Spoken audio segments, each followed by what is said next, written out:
बिस्मिल्लाहिर्रहमानिर्रहीम।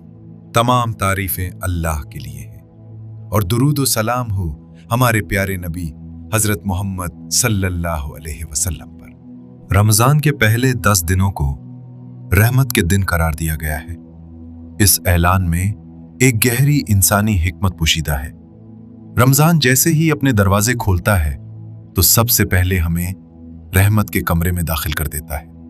कभी हम सोचने की कोशिश करें, और सिर्फ सोचने ही नहीं बल्कि दिल से महसूस करने की कोशिश करें कि वो रहमत क्या है जिसे रमज़ान के पहले 10 दिनों का उन्वान बनाया गया है। अगर मैं दिमाग को ज़्यादा थकाए बगैर सिर्फ दिल की आगाही के साथ रहमत के बारे में सोचूं, तो मुझे यूं महसूस होता है कि रहमत दरअसल अल्लाह के निज़ाम तख्लीक का वो जलाल और जमाल है जो उसकी मखलूक में मौजूद नूर, भलाई और हुस्न की हिफाजत करता है और उन्हें बुलंदियों तक पहुंचने के मौके फराहम करता है।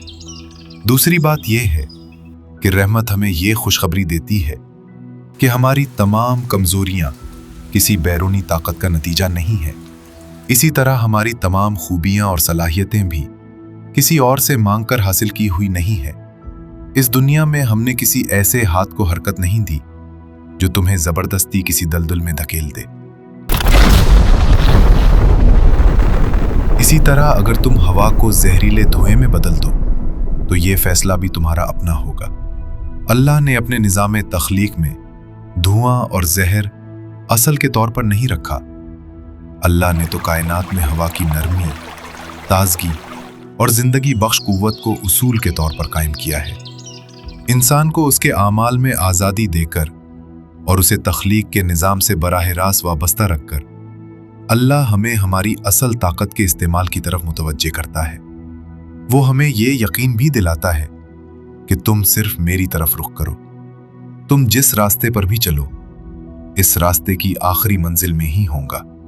तुम चाहे कितनी ही राहों पर चलने की कोशिश करो, मैं तुम्हें भटकने नहीं दूंगा, बल्कि आखिरकार तुम्हें एक ही मंजिल तक ले आऊंगा।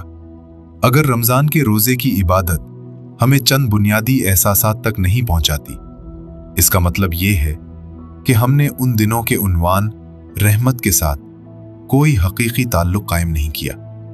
रहमत ये है कि इंसान के एहसासात में हुस्न पैदा हो, इसके आमाल में भलाई जाहिर हो और उसके फैसलों में सच्चाई जलवागर हो। अगर हम सच्चाई, हुस्न और भलाई के जायके को चखना भी शुरू ना कर सकें, तो इसका मतलब ये है कि हमने उन दिनों में दाखिल होने का असल हक खो दिया है। इसलिए रमज़ान के उन पहले 10 दिनों में हमें चाहिए कि अपने दिल को नरम करें, अपने आमाल को बेहतर बनाएं और अपने फैसलों में सच्चाई पैदा करें। अगर हम अपने अंदर हुस्न, भलाई और सच्चाई को जगह दे दें, तो यही रहमत हमारे दिलों को बदल देगी और यही रमज़ान की असल कामयाबी है।